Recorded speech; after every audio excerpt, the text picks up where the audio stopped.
The 85mm is the portrait lens, but honestly, that doesn't matter if you don't know how to use it, because you could buy the nicest 85, shoot everything wide open, and still get boring portraits. So in this video, I'm going to show you how to actually use an 85mm to get better portraits, more variety, and images that feel intentional.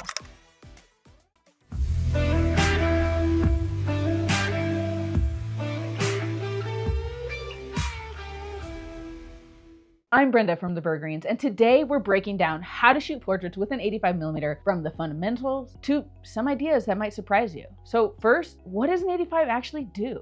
The 85 has a reputation for a reason. It's flattering, no distortion on faces. It creates beautiful background blur, and it gives you working distance from your subject. But here's the key. The magic of the 85 is not just the blur, it's the subject separation. And what does that mean? Well, when you stand further away from your subject, as you naturally do when you're shooting with an 85, you get a natural perspective, and the background gets compressed, giving you that cleaner look. This allows you to isolate your subject, bringing all the attention to them, which is also amazing if the background sucks or you're working in messy environments, which definitely happens from time to time. And this is why the 85 works so well for portraits, not because of the lens itself, but because the lens naturally puts you at a distance that creates a flattering perspective and separation. So if you want a simple starting point for working with your 85, here's an easy recipe. Number one, get close to your subject. You'll still be a little bit farther away with the 85 lens. Keep your background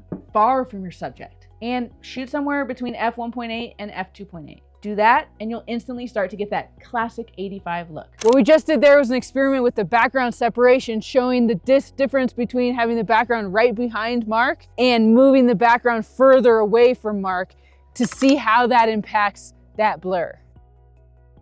You're also going to want to use eye autofocus on your camera if it has it, because this lens is unforgivable at wide apertures. So make sure you nail your focus. And remember, it's a prime lens, so you have to move your feet. Which brings us to our next topic, composition tips. Now this is where people mess up. Most people think 85mm headshots, and then that's all they shoot. But that's leaving a ton on the table. Instead, I want you to think in variety. Tight portraits, yes. Also mid-length shots, and even environmental portraits. You don't need to switch lenses. You just need to move. Don't let the lens define the shot. Let the story define it, because with an 85, your feet are the zoom, and that's actually what gives you better photos. So look at these examples. Same lens, same subject, but here's what moving your feet gets you. So let's talk through some practical tips. You're gonna wanna use foreground elements, blurred color, framing. You're gonna wanna leave negative space for storytelling or clients, and that's huge for commercial work. Even though it's a tight lens, we still need space. And then next, think about posing as composition, because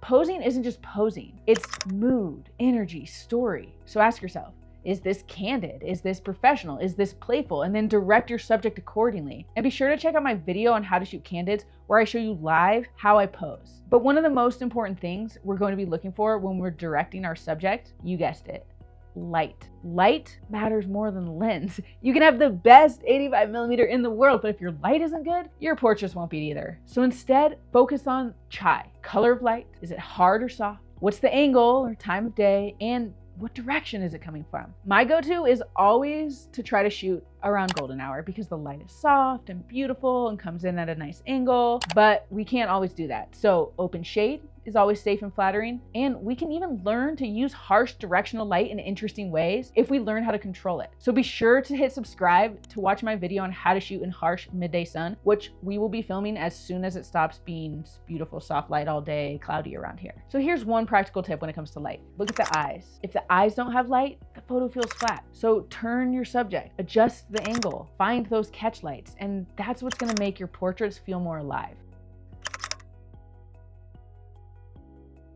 Now let's talk about bokeh, how to use it without overdoing it. And this might be the biggest mistake I see. People get an 85 and they just shoot everything wide open. And yeah, it looks cool, but it also makes all your photos look the same, because bokeh isn't just blur, it's a tool. And quick disclaimer, yes, technically, bokeh is the quality of the blur, but whether we're talking about quality or quantity, what really matters is how you use it. Because with an 85, bokeh isn't just about making things blurry. It's about separating your subject and simplifying the scene. And that blur depends on aperture, yes, focal length, and also distance relationships. So we can use it intentionally to hide distractions, simplify scenes, create depth, add foreground interest. And this might be controversial, but don't just shoot everything at f1.4 because that's the fastest way to make all your photos look the same. Sometimes stopping down gives you more context, sharper results, and better storytelling. If you want to learn more about those distance relationships, I'll be talking about those in an upcoming video as well. But let's talk about when the 85 is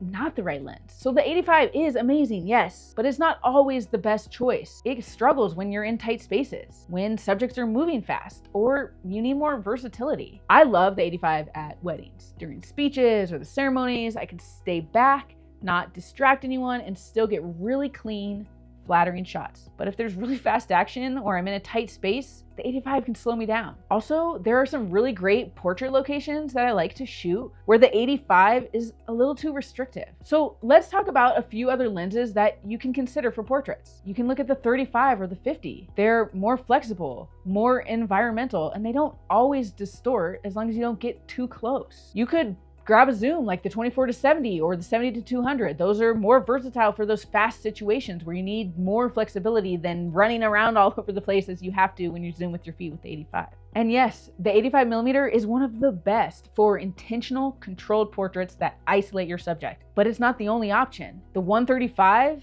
I've been really excited about that lens lately for just something different, a different look than the 85. Here's the thing, the lens you choose depends on the story you want to tell. And I dive deeper into this in our free Learning to See focal length field guide, so be sure to pick that up. I'll link it below. The 85 gives you that quality over flexibility, but it'll also train you to move your feet, which is a good habit that will help you find more interesting compositions. So if your 85 photos aren't working, check this. Are you too far from your subject? Is your background too close? Are you relying only on blur instead of composition? And are you paying attention to the light? The 85mm is an incredible portrait lens, but it's not just about the lens, it's about how you use it. Because what makes a portrait meaningful is how you see your subject. And once you understand separation, light, and composition, you can create great portraits with any lens. If you want to go deeper, check out our other videos on how to shoot. We break down exactly how different lenses change your photos. And don't forget to grab that free focal length field guide.